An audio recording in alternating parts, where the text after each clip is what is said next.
everyone. Good afternoon and welcome to this press conference with this year's Nobel Peace Prize laureates, Maria Ressa and Dmitry Muratov. And on the stage together with them is also the committee chair, Berit Reiss-Andersen. And I will ask each of the three of you to give a brief statement, and then we will go on with questions and answers. So, Berit, please.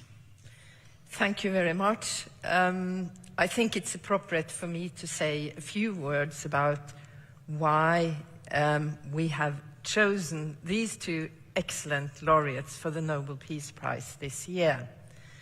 And I would like to say that this isn't a peace prize to journalism as such, but it is a prize to underscore the importance of information in our society today. We have so much information, but a healthy society and democracy is dependent on trustworthy information, so that the public at large, politicians, can base their decisions and debates on fact-based information.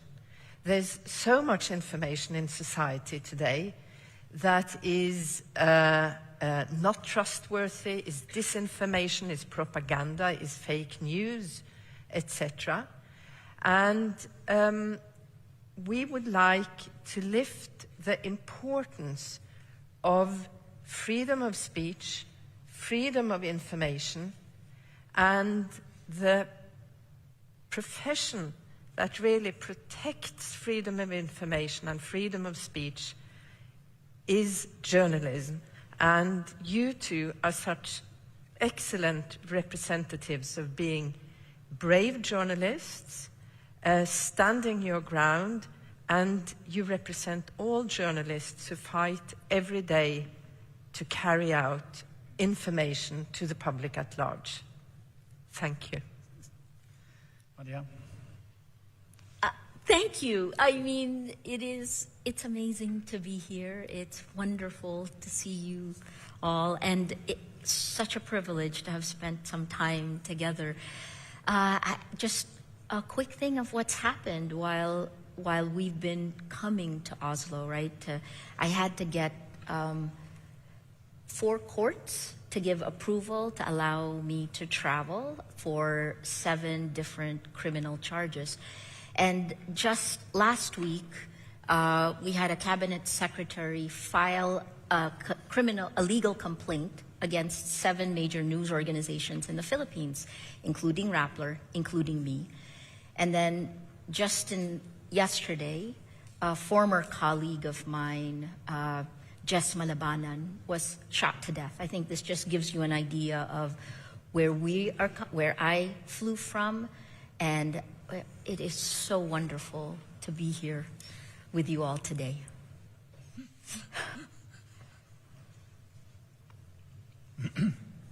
Dmitry, yes. Well, I'm fully aware that this prize is for the whole journalist community, and we're going through a hardship now.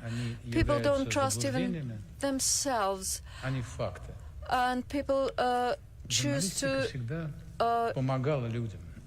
believe not in facts. But the journalism has always helped people. Novaya Gazeta helped to save captives during the Chechen War. We're trying to help children with SMA, and an injection against that disease costs thousands of dollars. Otherwise, children will die. Of course, I will talk more about this tomorrow, but now I would like to say that the journalists help the society, but now the society have to help the journalists. Look, now, то есть в ложь, чаще всего правительственную ложь, much of the lies come from the authorities, from the governments, and the governments invest in the lies and not in trustworthy journalism. We do hope that when the amount of the pieces will exceed the amount of the TV sets, then we will have the freedom of speech. We hoped for that, but now we see that the distributors of information remove the content not to come in conflict with the authorities. That's why I suggest to survive these hard times by supporting one another. So thank you very much for the Nobel Committee who supported Maria. I have known about Maria for many years.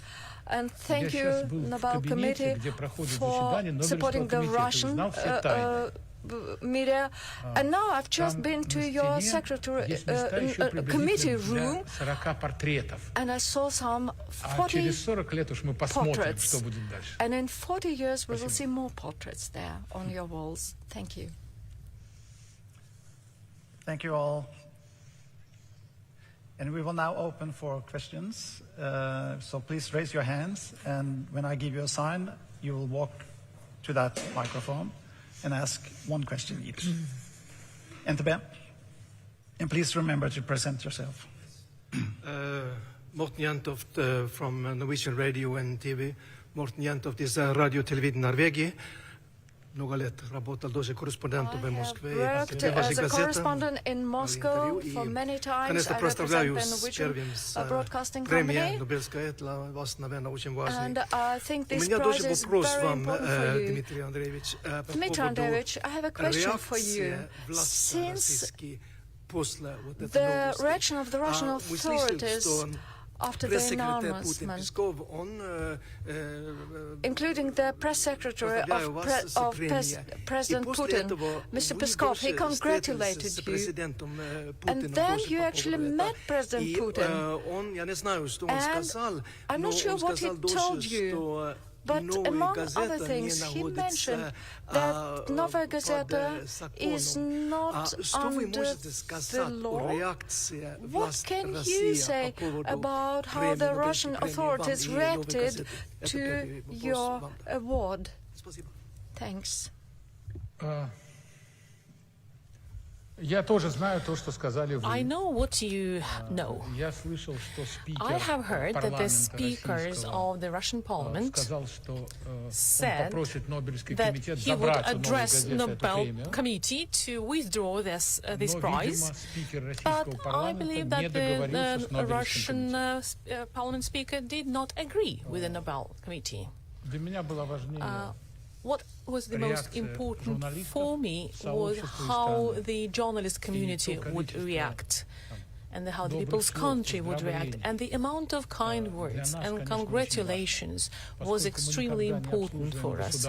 We never serve the state, we always serve the country. This is where we seek for the approval. Don't have this reaction from the president? Well, what the president has said that if the Novaya Gazeta will waive with this prize, he will do something according to the law.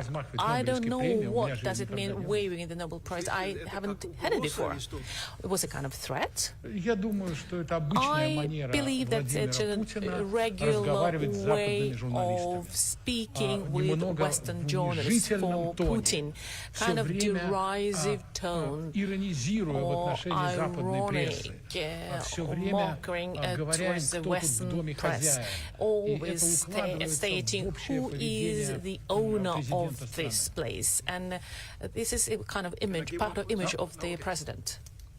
NTB.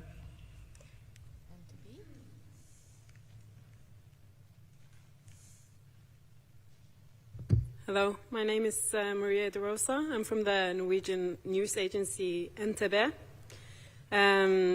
This is a question for both of you. I was wondering if you could say something about what this prize means to you in your everyday work as journalists.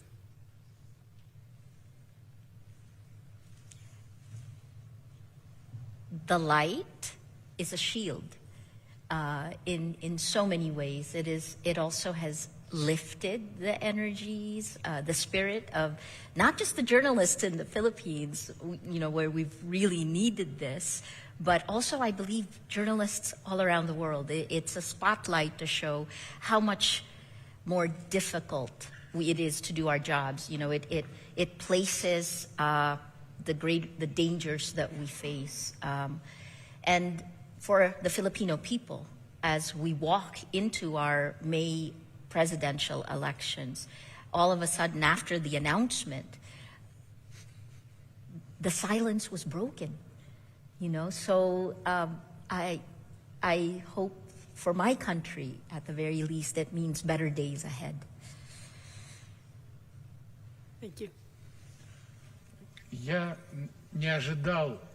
I did not expect the reaction I saw in our society. Thank you for the question. Already on the 9th of October, our editors have started to receive letters with requests to help to solve unjust court sentence, to get hold of a necessary medicine, to assist elderly people, or stop logging Siberian forests via Angara River, or to afford a wheelchair in Tambov County.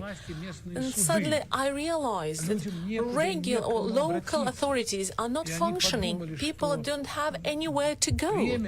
And they thought that this prize that was awarded by you gives us the possibility to solve people's problems.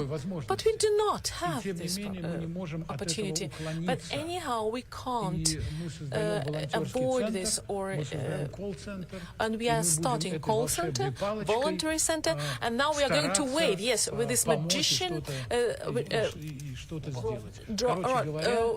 trying to make something. So we have got loads of work. Thank you for the Nobel Committee. Thank you. Swedish Radio.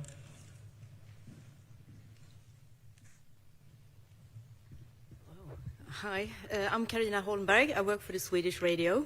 A question to Maria Ressa. This week there was one more journalist killed in the Philippines. I think it was the 22nd since 2016. What is your comment about that?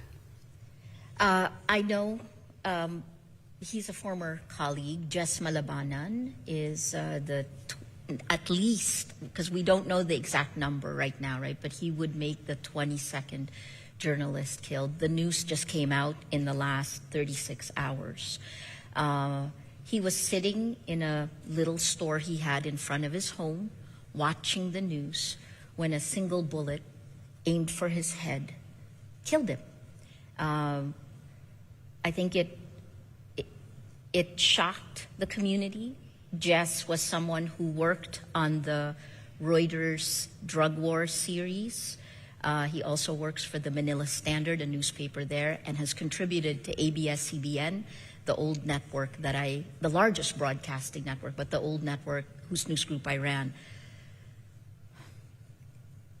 This is the world we live in, right? This is part of the danger that we face, but again, I hope that what it does, along with what we are doing here in Oslo, will help make it safer for journalists. Right? The only weapon, the only defense journalists can have in an environment like this is to actually shine the light and to keep doing our jobs. So that's, I think you'll see the National Union of Journalists of the Philippines has already released a statement. We will continue doing our jobs, and part of that is going to be to try to find out how and why Jess was targeted and killed. Thank you. TV2. Hello, Fairos Shamdid from TV2 Norway. I want to know your thoughts about the future for journalism. You've talked a lot about echo chambers, fake news. And there's a lot of young people today getting their news through social media. What is your message to them? Thank you.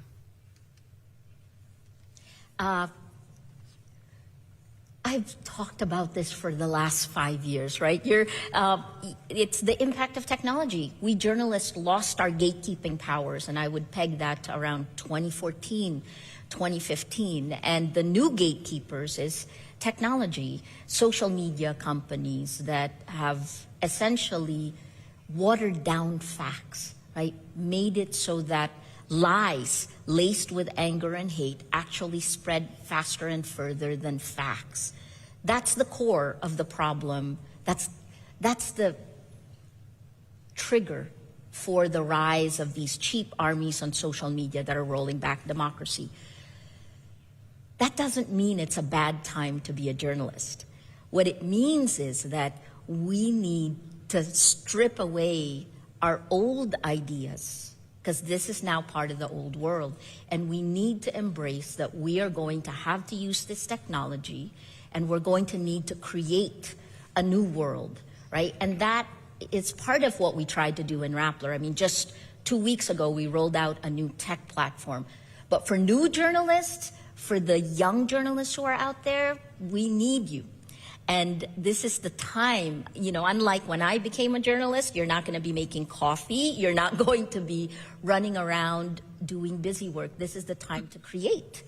We must. And then the last part of this is if you're in tech, please stop the lies. That's the core part, right? I mean, part of the reason journalists are under attack has been that same system that was first used for marketing is now being used for geopolitical power play, for information operations, started by Russia. So it's a time that is pivotal. I think the Nobel Committee shining the light on journalists is one side of the coin. The other one is, what are we going to do so that we can be safer, so that we can bring the facts back? Because just doing the stories alone, unfortunately, isn't going to be enough at this moment in time. Dmitry. Вы знаете, Well, закончилась эпоха an фильма «Доброй ночи и удачи». is over. Закончилась эпоха курящих газетчиков из There are no Вашингтон-Пост, которые smoking находят journalists from агента и Washington разоблачают его Post who Больше reveal нет an инсайдера. agent. That kind of journalism is ended. Началась эпоха изучения Another больших time данных. has come. Now we have to study big Началась data. эпоха, когда мы новыми Now, технологиями исследуем we need важнейшие new социальные technologies процессы. to study the social trends. Что домашнее насилие, Both мы исследовали home 80 тысяч violence. приговоров Well, женщинам. we have investigated Они все сидят в тюрьме, 8,000 но sentences каждый to из них защищалась. women. Это мы They исследовали actually с помощью protected технологий больших themselves. данных.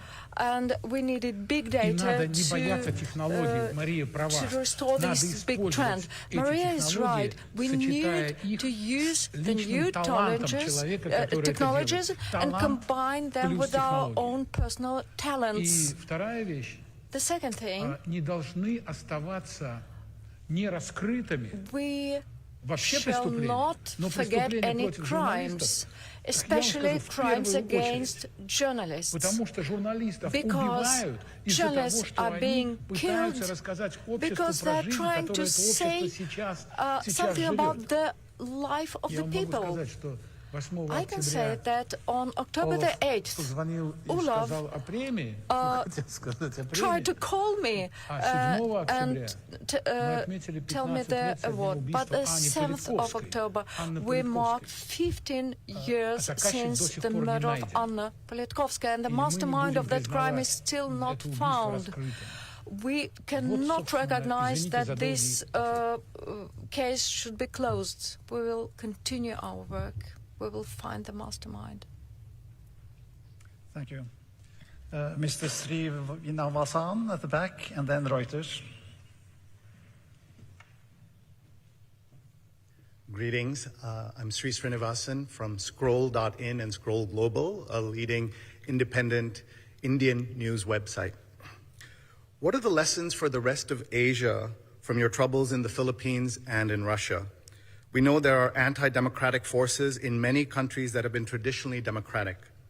What is your message to the authoritarian leaders all over the world and to those who are fighting for true democracy all over the world? Thank you. Dmitry, will you start?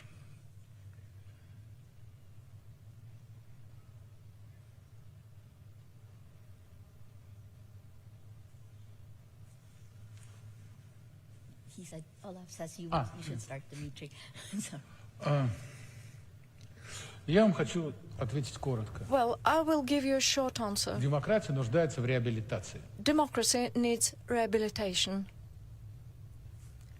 Неверие в демократию будет означать, что Unbelief со временем in democracy страны, means которые that от нее with time, people that получат turn their себе backs диктатора. to там, где democracy диктатура, will get a там следующий dictator. шаг непременно And война. dictatorship leads to war. That's the next Давайте step. скажем прямо. So let's be Если мы direct. отказываемся от If демократии, we мы refuse соглашаемся на войну. democracy, we agree to war.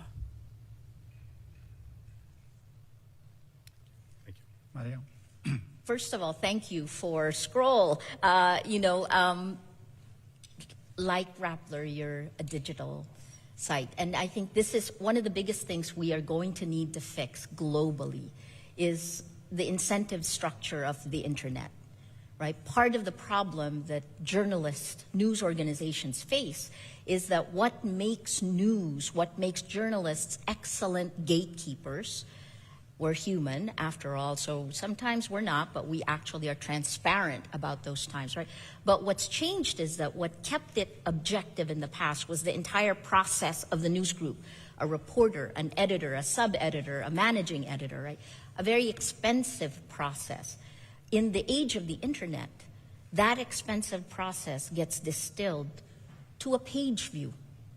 And the page views are distributed through systems, companies that use the data, but systems that, algorithms of amplification that actually prioritize lies laced with anger and hate, right? So not only is the page view, I think, the wrong incentive scheme for excellent journalism, because a piece that we can do, like a collaborative piece that's done all around the world, say the Pandora Papers, takes months to do and takes hundreds of journalists to do it well. And yet, when you put it down to a page views, is not worth doing. And that's part of what's wrong with the world right now. The second part is the patterns of distribution. It's fantastic that we have television and that Norway is traditional media is still strong. But in a country like the Philippines, where for the 6th year in a row, Filipinos spent the most time online and on social media globally. India has a problem with social media as well. So what happens to us when the distribution of lies outpaces the distribution of these expensive evidence-based stories? I think the other part of this is that now more than ever, our news organizations, we grew up at a time when we were competing against each other. AP versus Reuters. Not to pull you out, right? But the area of competition for news is dead. I think this is a time when we're on the same side fighting for facts, and we're going to need to find new ways of collaboration, not just each in our countries, but also globally, because the last part of this is how do we survive the destruction of the advertising business model for news? That's one of the things we're going to have to address. And independent journalism must survive, even as we wait for nations to put guardrails on this insidious manipulation of the distribution system of news, social media. Then Mr. Thompson, Reuters. Maybe I shouldn't have said AP versus Reuters. That's okay. That's okay. Nerissa Demaitis from Reuters. I have a question to both of you, but time permitting. First to Madam Ressa. You spoke a lot about it, but specifically, do you think the social media platforms are doing enough now to combat hate and disinformation ahead of the election in the Philippines. Can you come closer to the mic? It's Sorry, difficult should to I hear repeat you. the question? Yes. Yeah, okay, that's a question to Madam Ressa. And Sorry, can you repeat it? I couldn't hear you either. okay, can you hear now? Yes, sorry. Do you think that social media platforms are doing enough to combat hate and spread of misinformation ahead of the elections in the Philippines? And if not, what do you want them to do? What should they do more? Thank you. Yes. So I think they have to do a lot more. It's almost too little, too late. And the Philippines, so next year you have many different countries that are walking into elections, and it's going to be impossible to have integrity of elections if you don't have integrity of facts. And right now, that is the case, right? Because by design, the social media platforms which deliver the news are actually amplifying and delivering to your news feed lies over facts. It is biased against facts and biased against journalists. And you've heard me say this a lot, so I apologize, but I have to keep saying it. What can they do? Something very simple that they did in the United States already, but it was part of the break glass options. You know, our elections in the Philippines are not going to have that kind of break glass options because all of the social media companies, the American social media companies, were focused on protecting the US elections. I hope they do the same for every other election around the world. On May 9th, 18,000 posts will be elected in the Philippines, right? And 35 years after Ferdinand Marcos and his family were ousted in a people power revolt, the front runner, the son of Ferdinand Marcos Jr., his nickname is Bongbong, is now the front runner for president. If the social media platforms don't do enough, the disinformation networks, and I'm very specific in saying disinformation, it is meant to manipulate us. These are networks that Rappler has exposed. We have published the data beginning in 2019. This will be the battle for facts. And the way that what we have seen since 2015 is a chipping away, death by 1,000 cuts of history of our democracy. And we will see this play out in our May elections. Thank you.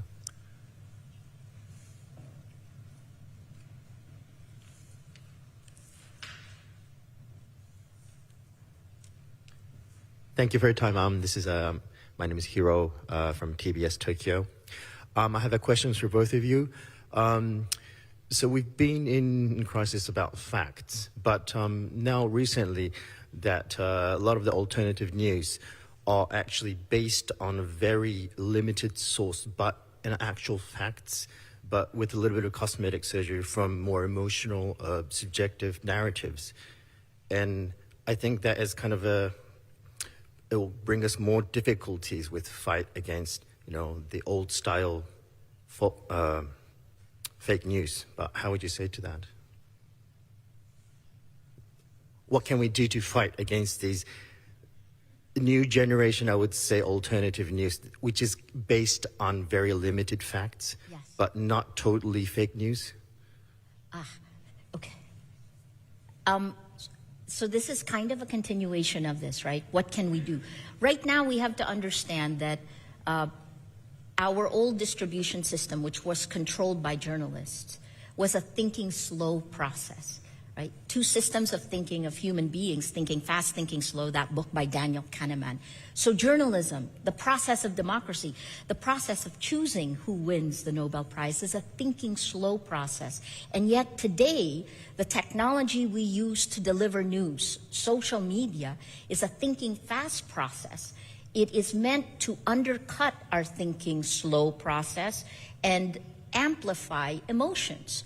And as early as 2018, MIT did a study that showed, again, lies laced with anger and hate, emotional content that is meant to make you angry, is spread faster, has greater reach.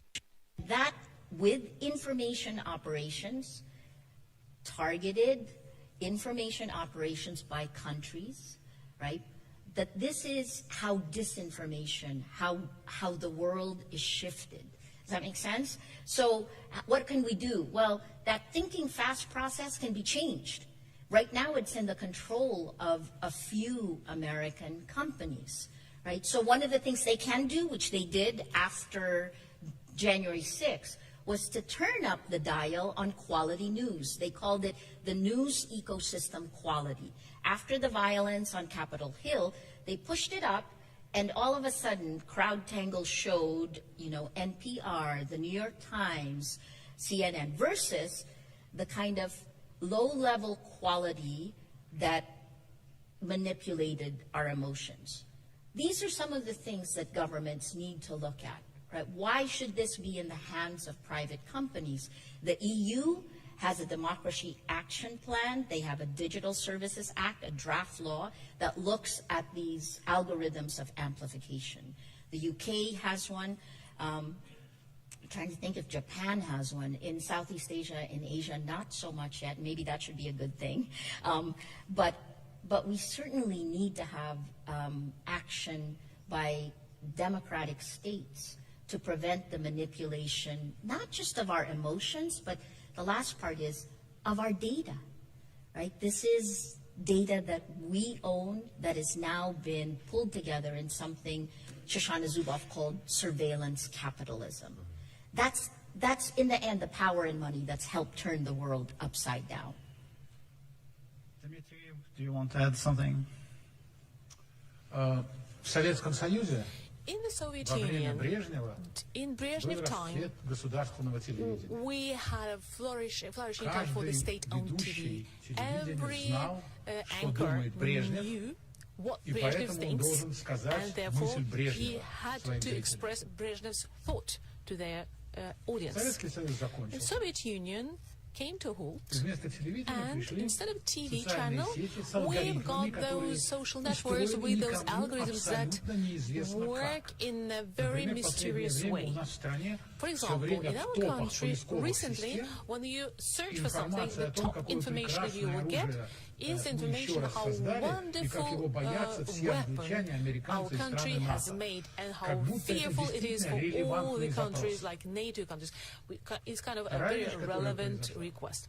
Second thing that happened is that our country had the biggest social network called VKontakte, or In Contact. 70 million people were members. Some days ago, this social network was bought by Gazprom, or state-owned monopoly in oil and gas manufacturing. So, by fact, the biggest social network in the country belongs to the state. Maria believes that we have to fight it. I want to believe her, because I do not have this optimism inside. I believe that the time has come when we have to build our new internet, because these networks have already been eaten up and swallowed by the states. They are used as their instrument. Brezhnev TV might have been more objective than those social networks that are now owned by our regimes. Thank you. Since we have now only 10 minutes left, I would ask both of you to try to be more brief in your answers. Yes. AFP.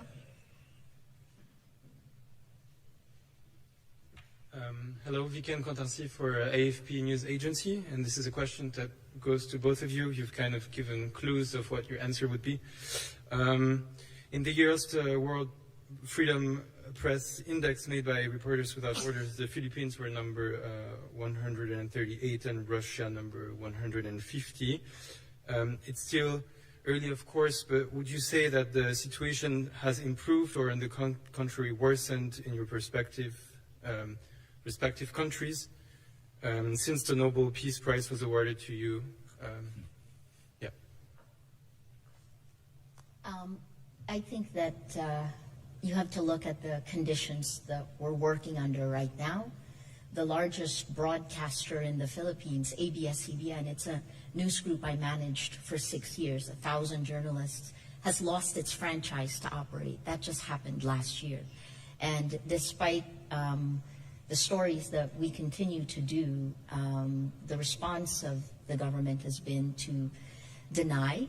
You know, we've moved beyond the phase where if a journalist finds something wrong, the official admits it's wrong and works to fix it. Now it's like doubling down on the lie. So no, so far, press freedom is under threat. It takes a lot to be able to be here today to respond to your questions. Others, again, Jess Malabanan, who works for a newspaper, the Manila Standard, worked for Reuters. It's like having a Damocles sword hung over your head. You know, in some ways, it's easier to work under a dictatorship. Working under the Suharto administration in Indonesia, for example, you know what's wrong, what is dangerous and what is not. Now in the Philippines, the laws are there, but you exercise your rights. You tell the toughest stories at your own risk.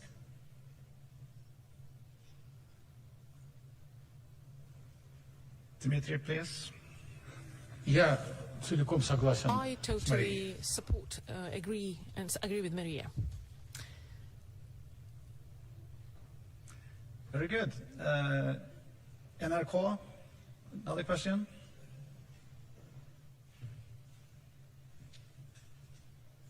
Yes, one more question for you, Maria, about the situation, the daily situation for the journalists at the Philippines. You mentioned the killing of your colleague yesterday. Could you please tell us how is a normally working day for you as a journalist at the Philippines? What kind of measures do you have to take to protect yourself? Could you just tell us anything about a little bit about it? Because for us living in peaceful Norway, this is of course really another world. So if you could tell us a little bit about your daily work, how do you organize it? How do you protect yourself? Thank you. Thank you. I am no longer a reporter, but I will tell you that since we came under attack in 2016, we've had to increase our security at least 6 times. We should have gone bankrupt by 2018. In January of 2018, the Philippine government revoked our license to operate. We fought it and continue to fight this in court. But here's the thing. We dropped 49% of our advertising revenue in the 4 months after that. And in this kind of war of attrition, we should have gone bankrupt, but we didn't. Because I guess that's the flip side, is that trying times bring out the best that you can be, right? And so our team had to come up with an alternative, a sustainable business model, and that's it's actually how we found disinformation networks. We were able to come up to productize this, and that's helped us survive. But in general, to keep it short, the threats are always there. The legal cases, we could get shut down any day, but at the same time, we continue doing the stories that we know we must. And again, I started by just saying, just last week, the energy secretary, a cabinet secretary, filed a legal complaint, so this can become a libel case again, against 7 news organizations in the Philippines, including Rappler. I'm one of the officers that are named in that. But we keep doing our jobs. It's more important to do it now than ever. Thank you. I have time for 2 more questions, so TV2 and then Reuters. Yes, so one more question. Can you continue doing your work as you're doing today when you come back from Norway with the Nobel Peace Prize? As we know, in Russia, a lot of journalists are labeled as foreign agents, and you, Maria Ressa, you have a lot of pending cases when you return. Dmitry, please. Мария, что вы будете делать? Okay. Maria, I'm going to learn Russian. I don't know what will happen in the future, right? But I do know I have 10 arrest warrants in less than 2 years. So they began coming in 2019. I plan to win all these cases in court. I have that resolve to do it. But where this is going to lead, I don't know. But we will. I know my job, at least in Rappler, is to hold up the sky so that our journalists can continue doing their jobs. We've done a series, an investigative series that just came out that showed you the link between President Duterte, the drug war, and corruption. Very clear.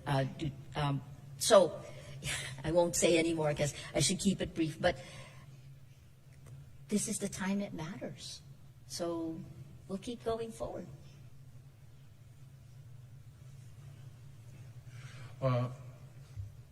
Это правильный вопрос. This is a very appropriate question. В 2006 году, In когда 2006, Анна when Anna Politkovskая, у меня was было желание murdered, закрыть новую газету. I wanted to shut my newspaper down. И журналисты And были the категорически journalists против. were against it. They И didn't support фактически me. мы друг друга заставили Actually, we продолжать forced эту each работу. other to continue И с тех working. пор у нас ничего не изменилось. Since Мы будем продолжать then, работать, пока nothing можем, has changed. пока We will keep понимаем, it this way. We will continue мы working обслуживаем while огромную we аудиторию. can Огромную serve аудиторию. И эта аудитория big, любит нас, big а мы любим public. ее.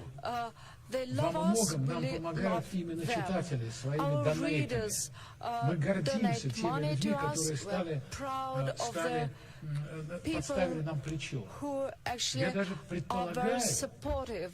And I even что can газеты в отсутствие демократии стали для своих suggest читателей парламентами. that the newspapers, in absence of В парламенте democracy, никто не has become представляет a kind of интересы parliaments людей, допустим, where, меньшинства какого-нибудь. where А the издания, minority медиа, мы can представляем still эти интересы.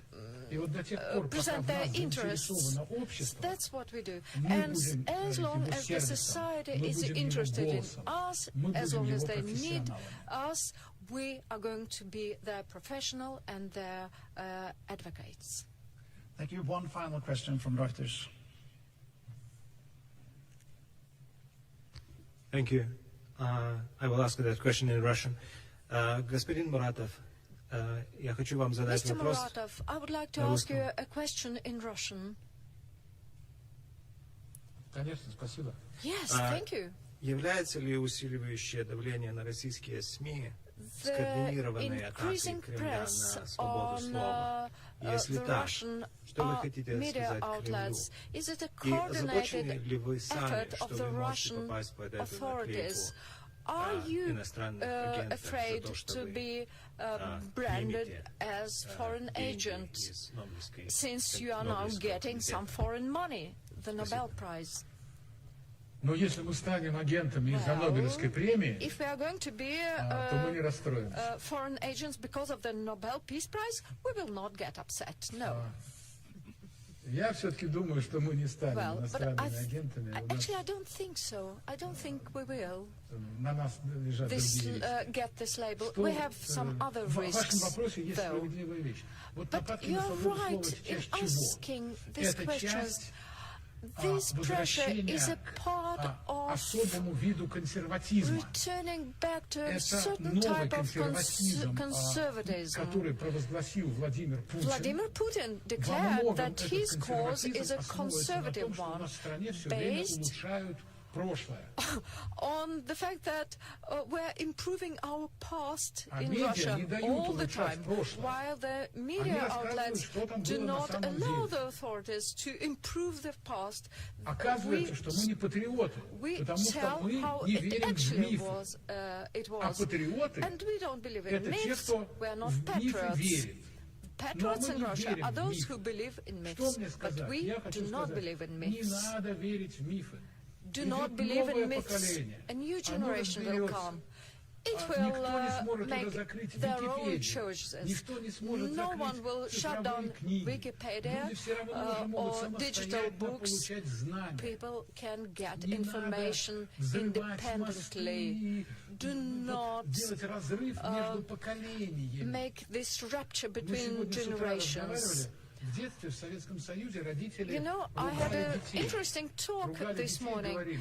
In the Soviet Union, parents banned their children to spend a very long time at the TV screens. But now it's the children who tell their old parents to stop watching TV because all they are served are lies. A new generation will be free of lies. I believe so.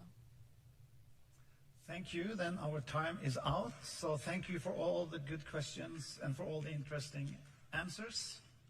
The press conference is then closed. Thank you.